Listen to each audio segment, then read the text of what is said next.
going on, y'all? This is the Kf&Jf podcast, the Table of Bethesda. My name is Zane. I am Sharon. I'm Brandon. All right, folks. So today we're going to be talking about an incident that we all witnessed. All three of us, we witnessed on social media regarding Jaden Pierre. So we're going to jump into a clip of it. Something different, but yeah, we're going to jump into this clip. Please be mindful of how this clip is. It's very Graphic, and the and content is heavy. yes. So please be mindful of that.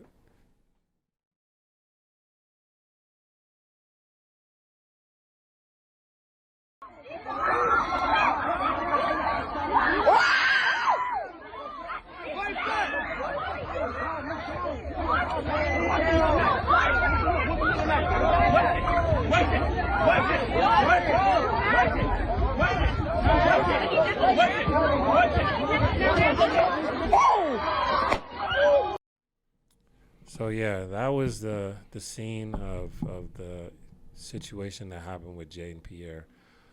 Today we're gonna be talking about training and discipline. All right, and we're gonna tie that into this. So, B, how you feeling about what we just saw? You know, I got a lot of emotions behind what we just saw, but what I want to do is I want to go to the comments of that video, and I just want to let people know what other cultures are saying about us due to this video, due to what they feel like we have a lack of training and discipline in our own community, which At times you could see it. Yeah, are they right? Yeah. But let me just read some of the comments that were placed in here. It says, I don't understand how the family posts pictures of their kids when they were younger to gain sympathy. Why can't they just post a current picture of him dressed as the gangster he is? And then they put a smiling face, laughing, right? Someone else put, such a rich culture. Someone else said, this is the culture that they celebrate so much. And yet, Black lives say nothing. Someone else just put in quotations, they said the culture.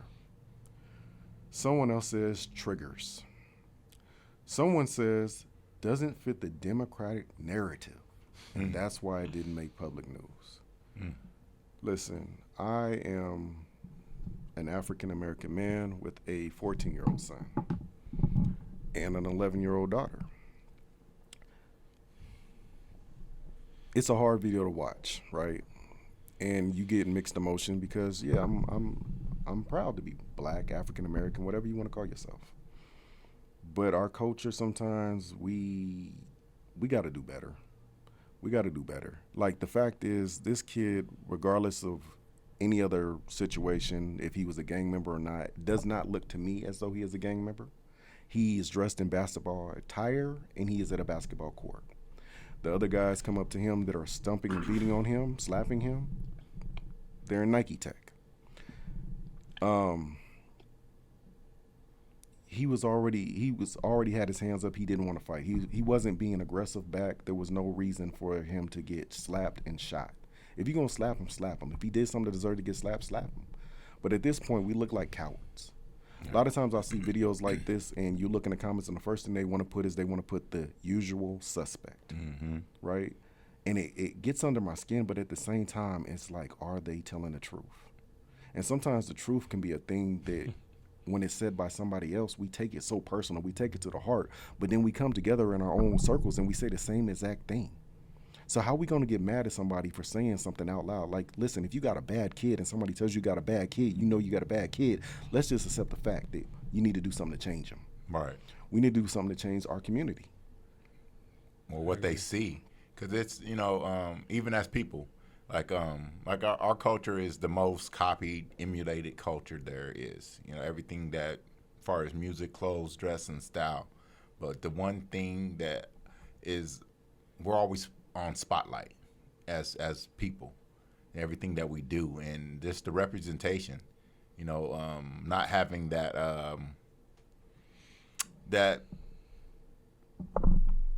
positive role model at times in front of you, because even like our kids, we was like, oh, when you leave this house, you represent this house.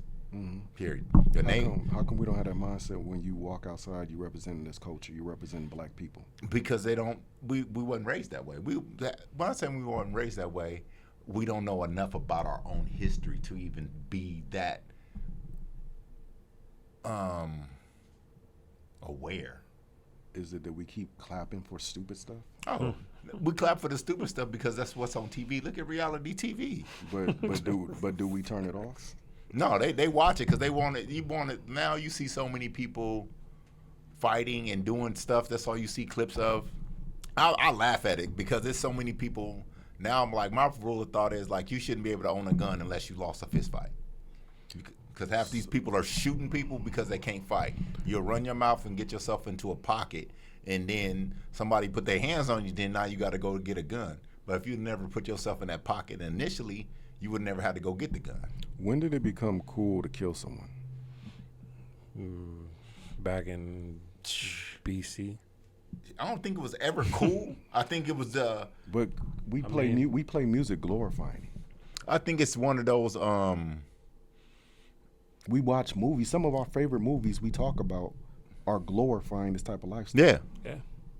Or what they call Absolutely. them back then they We were call them hood gladiators. classics. Yeah. Hood classic, or they gladiators, and or they're the superhero or the villain or whatever it is, but it's the violence. It's too much of it. I got a theory. Okay. It's gonna be a little controversial, We like that. But that's what we expect. but I feel like if we started getting our daughters to like the nerd, the boys would conform to the nerd. Yeah. But because a lot of our daughters like the bad tough boy, guy, right. the bad guy, the gangster, you Mm-hmm. know what I'm saying? The one that don't back down, Yeah. right? That's what gets put on a pedestal. That is. Yeah. You know what I'm saying? Facts. We were trained to tell our daughters or TV trained our daughters to like Stefan, but not Urkel. Right. Because it wasn't until he became Stefan that he actually had a chance with Laura. True statement. What's crazy, my daughter, she's like, I love my daughter, but when she told me she liked this young boy and he wasn't black, I was like, thank you, Jesus. Thank you, Jesus. Hey, look, I'm not mad at that. And not because I don't care for her. I mean, I don't want her dating anyone black, but the fact that that bad habit. So like my daughter, she can't stand boys with sagging pants because she never seen that from us, from me. To like, if you see my shorts down, it's probably I haven't tied them, but I'm not walking around like that the whole time sagging. And that culture is like that make her sick. She's like, pull your pants up. That's good, and I wish your daughter was the majority instead of the minority. Yeah. But as long as we keep having it where they think that people like, let's be honest. If you grew up in the '90s, a lot of the girls wanted Tupac. But if you look at how Tupac was before he became Tupac, he was a square. Bro sometimes seemed a little soft. He was in Digital Underground. He's the backup Yeah, dancer. he was, but nobody was checking for Tupac. If that version of Tupac had continued, he would have never became the sex symbol that he was. It was when he became the bad boy spitting on people going to jail that all of a sudden he was that guy. That image. It's like when Right. they say obey your thirst. He was that guy. And because he was that guy, what did other guys want to do? They wanted to shave their heads, get a nose ring. They wanted to run around talking about gang banging and all that stuff because Jay-Z got a song called Power of the, Yeah. right? That's a deep situation. Because it really has a lot to do with how young men carry themselves, is because their end goal is to get the girl. But it's the undisciplined. It is undisciplined. But at the same time, the undisciplined is something that we've glorified. Yeah, I think it's just I think as a people, and I can't say we don't know better or we'll do better. I think it's just some people just don't. That's not my kid. That's not my problem. But as a culture, as a race, it's still like, people still clutch their purses and they see a group of kids walk by like, oh, he's gonna snatch my purse. Because how are those kids walking by? How are they dressed? Are they walking around in Nike Techs? Are they walking around with their pants sagging? Are they smelling like weed smoke? Yeah. We got to do better in our community. Yeah. We got to stop telling people it's okay. Oh, don't let people judge you. No. The fact of the matter is we live in a country where you're going to be judged. And if you're a black male, you are prejudged. Immediately. Right? So stop living up to other people's under expectations of yourself. Yeah. And that's something that we got to stop doing.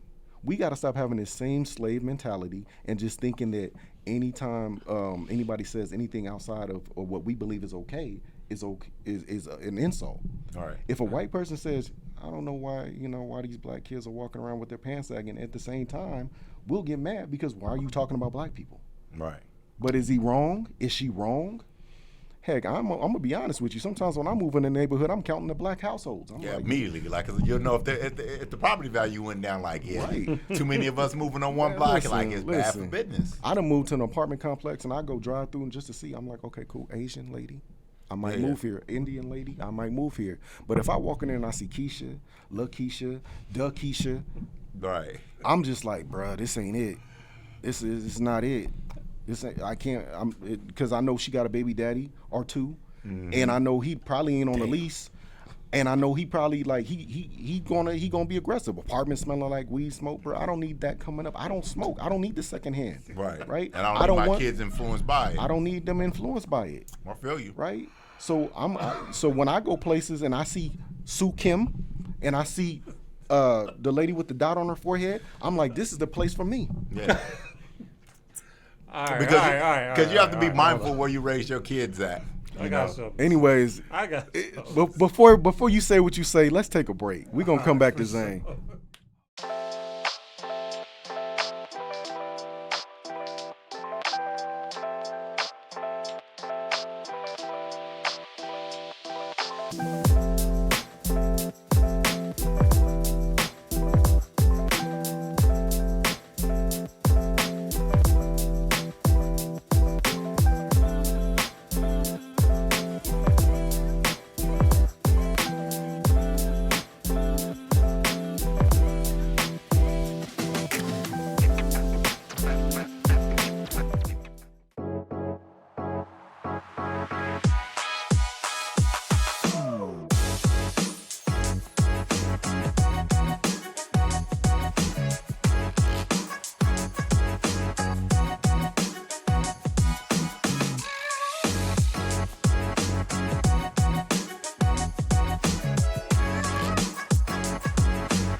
I'm your host, Brian Weathers, former Division I athlete and overseas pro.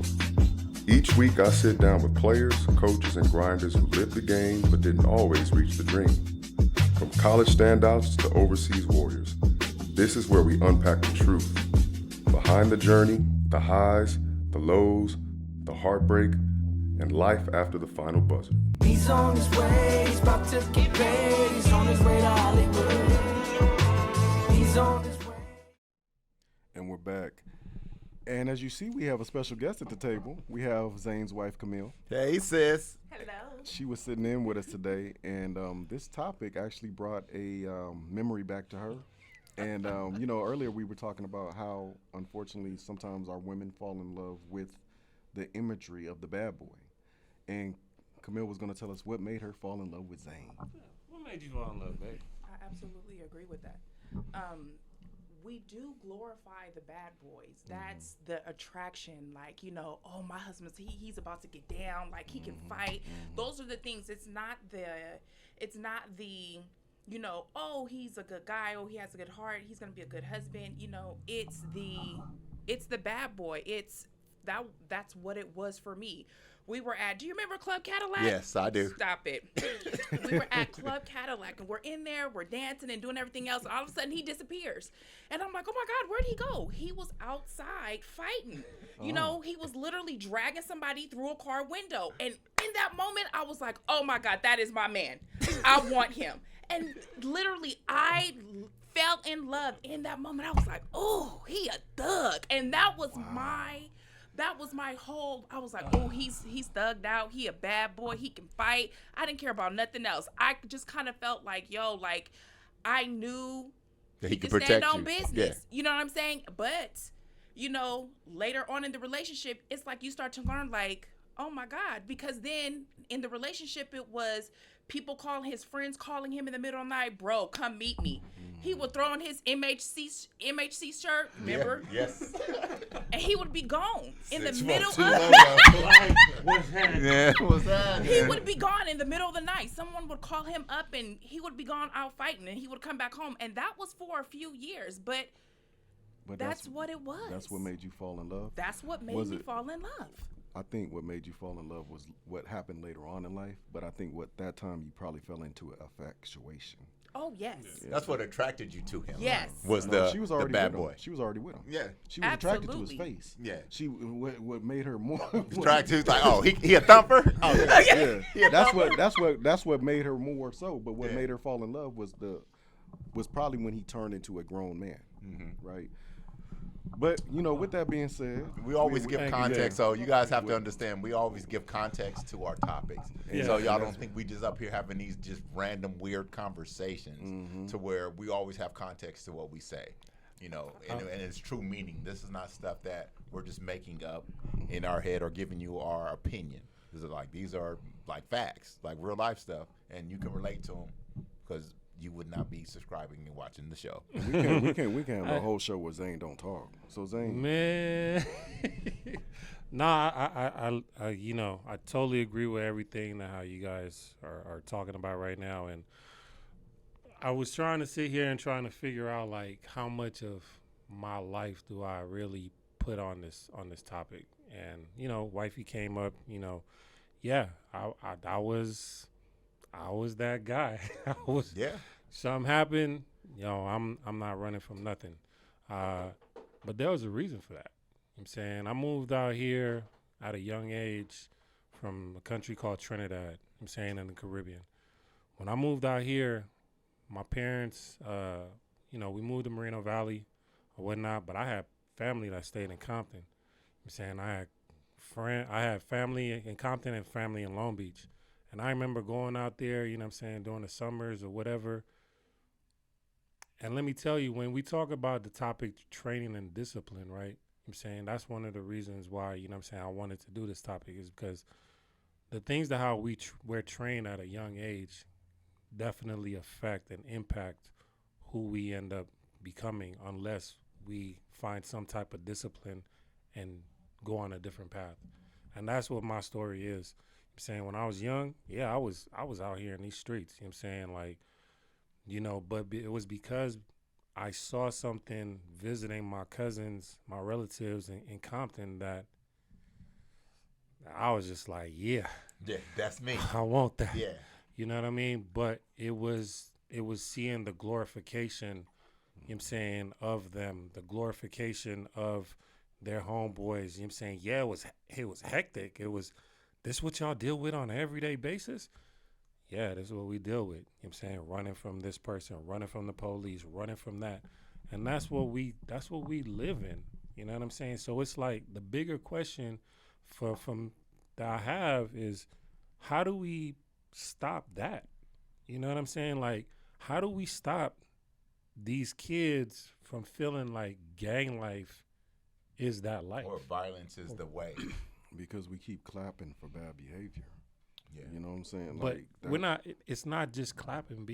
It's a way of life. This is what these kids. Don't get me wrong. I'm not glorifying it. You know what I'm saying at all. At all. I'm totally against it. Right. But what I am saying is that how you have a 15-year-old kid, right? Or let's go younger, because I was younger.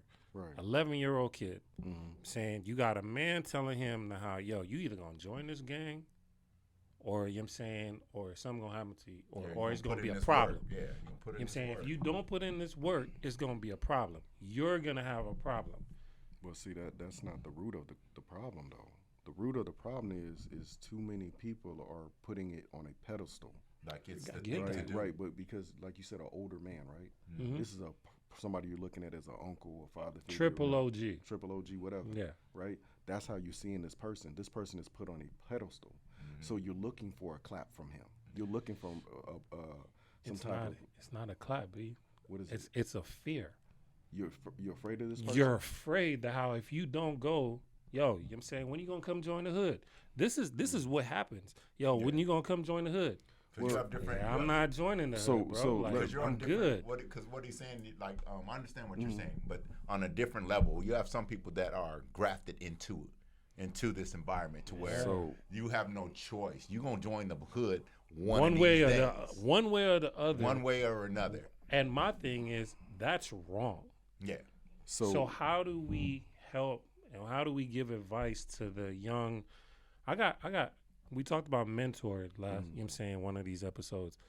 I got a young 15-year-old, you know what I'm saying, that a coworker of mine was like, yo, my nephew needs help. Can you help him? You know what I'm saying? You be talking to all these people at the job about God. Can you help? Cool. Talk to this little 15-year-old boy. All he's trying to do is graduate. He's like, yo, all I want to do is graduate. But he got issues where people are trying to influence him to join the gang. Yo, if you don't join this gang, we gonna beat you down. So, like, what? I mean, I'm sorry. For me, for our son Timothy, our older son, he in the military now. But one thing we did, we were able to put him in this Kappa group, to where it was just it was a sorority of men that are Kappas, Right. and they had a group of young boys that they were mentoring, and they just not so much try to get them to join the sorority, but it was their way of spending time with young boys, being like mentors. So they were always there. So that's another outlet. I think as parents, as people, we don't utilize the resources. I get that. That we have, because I know that program was good, because there were times where, even though me being a dad, I worked a lot and I was tired. I'd be dog tired when I get home. So I was present but not there because I'm sleeping. So, but my wife had the know-how, and she had the wisdom to be able to put him in those type of programs, to where he wasn't, not saying he didn't get it from me, but that way we kept him involved in something positive, where irregardless he was around some type of positive influence where he didn't always see. And he didn't grow up in the area of none of the foolery, but still we always were able to make sure it was the right atmosphere for him. Okay. Go ahead. No. What was you about to say? So I also know, like, I went to go visit I'm thinking like, yo, New York. I got family in New York, right? I'm saying my aunties lived in Brooklyn. My brother grew up in Brooklyn, my oldest brother. And I remember one time we went out there, you know what I'm saying, and I was like, you know, my auntie has this basketball park around called the Vanderveer. If you're from New York, you know what it is. So it's like we went to go shoot hoops, go to play basketball. My brother wasn't there, you know what I'm saying, but me and my cousins, you know what I'm saying, we went over there. And, you know, some cars pull up, and they're like, yo, get off the court. Get off the court. Get off the court. And I'm like, bro, I'm from Cali, bro. Yeah, like, what you talking Jesus about? coming? Yo, my cousin literally had to come and grab me off the court, because I had a mentality of, please, I ain't running from nobody. Right. So I don't know who these dudes are. They're like, yo, you don't want no problems with this.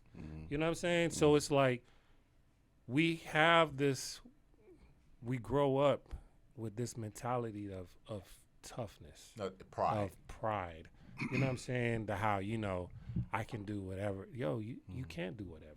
You know what I'm saying? You need to, and that's where the training and discipline comes in. You know what I'm saying? That I want to see how, you know what I'm saying, these kids can get, because if you go to LA and you talk to some of these kids, like, yo, how you plan on getting out? Man, that's why I'm hooping. That's why I'm playing football. All right. It's not, oh, I'm trying to go be a doctor. All right. When it should be. You get what I'm saying? Like, we need more. I don't know if there are programs out there like that. My daughter, you know what I'm saying, lived in LA, and I don't know. You know what I'm saying? Well, we there's never a had program that coming this way soon, because that's one thing that, not even trying to promote anything, but that's one thing I like. I love kids.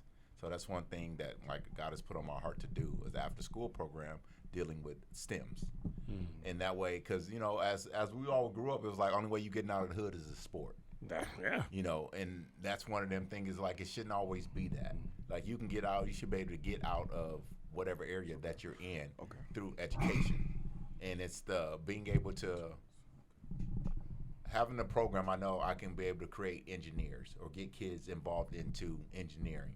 There's other ways out of your environment and situation. It's not always a sport. No, absolutely. Well, I'm gonna just say this real quick. Yeah.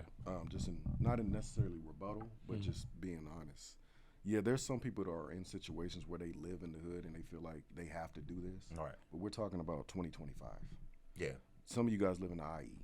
You got your parents are nurses. Your dad works. You come from in, good stock. Yeah, you got 5-bedroom houses. Your hood looks better than, you know what I'm saying, most cities. Yeah, your backyard bigger than some people's You got to go houses. to the worst part of your city to claim it as your hood, right? You're not doing it for the same reasons, right? And I understand, you know what I'm saying? I grew up in the 90s. I get it, you know what I'm saying? I lived in Inglewood. I lived in L.A. I lived in West Covina. I lived in San Bernardino. I moved out to Mobile, right? Every place I went, one thing I learned is evil don't have a zip code. They sure don't. So what we got to stop doing is, and I'm talking about this new generation, stop glorifying stupidity. Stop giving agree. people a pass on dumb stuff. Stop sitting around watching. Right, because honestly, you running around in your necky tech talking about you gangster, and your mama's at a hospital working 12 hours to keep the Tesla running. You right? Man, I had to work. The change. Right, I had to work a lot to get a 93 GL Metro. Right. You rolling around in a nice Camaro. Right. Let's stop glorifying stupidity. This is a great topic. Appreciate talking to my brothers.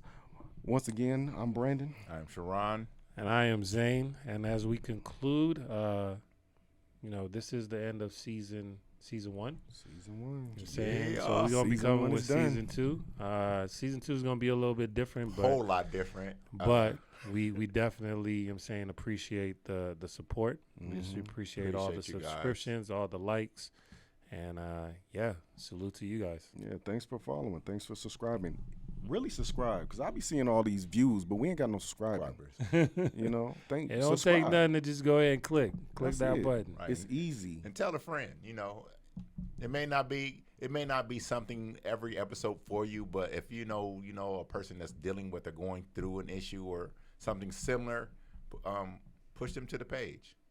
They may be able to help somebody, because it's not about us as individuals. So the episode may not be for you. The episode may be for somebody that that's in your circle. So like I said, reach one, teach one.